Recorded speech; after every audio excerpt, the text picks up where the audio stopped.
Hi, YouTube. So it's been a, a long time since I've made a video, since making videos is no longer a hyper focus of mine.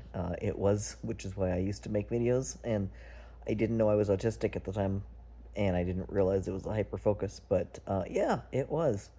So, anyway, I just wanted to kind of get some thoughts off my head with everything going on in the world right now. As anyone who, for the few of you that are left who might regularly have watched my videos and might still watch them when they pop up on random occasions, you all know that I'm trans. And because of everything that's going on, obviously I am slightly terrified, if not very terrified, of everything. I am in a more privileged position than most trans people. And even so, I'm still terrified anyway. I mean, I live in Colorado, which means that we have some transgender protections that are enshrined in the law right now. But if you know who goes full dictator, who knows whether state rights are going to be acknowledged whatsoever in the future. So I don't know. For right now, I'm okay from where I live. I live in a good neighborhood, even though most of my neighbors are boomers or older. I have a lot of neighbors in their mid to late 60s all the way into their 80s and 90s. So it's not a 55 plus retirement community, but just because of various circumstances, and there's a lot of patio homes and stuff in this neighborhood. Not mine is not, but others are. So it attracted more seniors to live here, which is one of the reasons I actually really like living in this neighborhood, because it's very quiet. I enjoy that. It's good. I need quiet. And yes, and so, going on the aspect of privilege, yes, I own my own home. If for some reason I needed to flee, I could sell my house and have a means to support myself if I had to live somewhere else. I am privileged in the fact that I managed to get my name changed way back in 2020. I actually got that went through just before the pandemic hit and everything shut down. And so during the pandemic, I actually went ahead and got most of my documentation updated: driver's license, birth certificate, social security, etc. So my name and gender markers were all changed across that. Now, whether or not, so like with social security, will they revert my gender marker back to the original or not? I don't know. I know they're not accepting new changes going forward, but for old changes, I don't know yet. They haven't made any announcements about them reverting anyone. I hope they don't, but who knows? With every crazy thing that's going on right now, who knows what's going to happen? And my birth certificate, that's a state thing. So for right now, and I was born in Illinois, and that's a blue state. So for right now, I don't foresee my birth certificate getting reverted unless a federal mandate comes by and supersedes any state stuff. So again, who knows? Same goes for my driver's license. It's a state thing. So, and my passport, I got that updated. It was the last thing I updated, and I was thankful that I did it last summer. I had I had a bad feeling that who was going to get reelected. I didn't. I really hoped it wasn't going to happen, but here we are. But I did get my passport updated, and I even went ahead and paid the extra $30 for a passport ID card. They come in ID cards and stuff, and you can use that for like going to Canada. And there's certain places you can go with that card. And the other reason I got the card is, like, what happens if you use the passport and get it confiscated for whatever reason? Oh, we have you flagged as trans, and we're going to take your passport. I still have the ID. Not that it's necessarily going to help me any, but it's a secondary form of photo ID and stuff. And I'm like, having something in my back pocket for just in case one thing happens. I don't know if it's going to be of any use, but I figured an extra $30 just in case. Yeah. So, anywho, all of that for me right now is okay, and I'm very privileged for that. I'm not currently planning on going anywhere for a few reasons. I mean, for right now, I don't, I don't know where I would go. I have my primary place I would go if I had to leave the country is Germany, because that is, I have family there. German was my first language when I grew up speaking as a kid. And so it's sort of like, for me, it's kind of almost a secondary home. I went 3 times as a kid to visit my grandmother's siblings, pulled together their money and sent us tickets so that we could fly and visit. And then I've been back twice since then as an adult. Went once by myself and once with my late husband. That was in 2007. So it's been a while since I visited, just because flights have kept getting more and more expensive, and just life has gotten in the way in terms of me being able to just pick up and get over there and worrying about my dogs and things. And so that's actually the other reason why I'm not going anywhere right now. Is I'm worried about my dogs. Lexi is going to be 15 in April, and there's no way she would survive the stress of a trip to Europe. My little guy, Bailey, he's a nervous little Nelly, and I'd worry about him, but I don't know if there's quarantine. I have to look into that. If there's quarantine still, and what the rules are, and this, that, and the other. So for right now, I think that's actually one of my primary motivations of not going anywhere is my dogs. The second one, going back to Germany, is I am very carefully watching the elections over there. And if their far right AFD party wins the election at the end of February, then Germany's not an option for me, because then it's going to be just as bad as in the US. I did live in Canada for a little while when I was a kid. I went to kindergarten in a town called Coquitlam near Vancouver. And so, and I'm kind of wishing that my grandmother had bought. We actually were looking at buying a house up there and staying, and I don't remember why we never did that and why we left. I was like 4. So I just know that at one point my grandmother just grabbed me in the middle of finger painting class in kindergarten, and the next thing I know, we were on the flight back to Chicago. But I would, if I could go to Canada, I'd love to be back in the Vancouver area, because that's the area in my mind I'm somewhat familiar to. I know it's got to have changed a lot since the 1970s. Although I did go through with Google Earth and Google Maps, and I actually found the neighborhood I lived in and the school I went to. Our Lady of Fatima was a Catholic school there, even though I there's a public school right next to it. I don't know where, my family's not Catholic, so I don't know why I ended up going there instead of the public school. Maybe it was the my grandmother's friend that we were staying at. I called him Uncle Willie.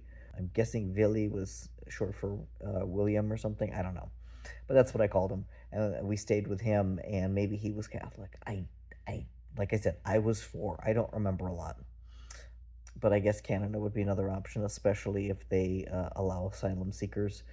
That's the other thing that I kind of need to wait for, is I'm not in a position where I'm necessarily being directly persecuted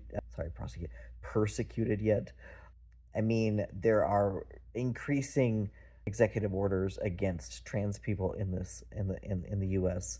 I'm just waiting for the other shoe to drop for losing access to either Medicaid or entirely, or at least losing access to my hormone therapy, my HRT. That they're not targeting anyone over the age of 19 yet, but that's that's going to be the next shoe to drop. Now, if it ever gets to a point where, hey, if you're trans, we're going to detain you and send you to a re-education center or conversion therapy or whatever, that's when that gets to the point of the potential persecution. And at that point, I would be eligible to seek asylum. And so that would be the trigger point of me saying, okay, I'm getting the heck out of here. I've got friends of mine who could take in my dogs.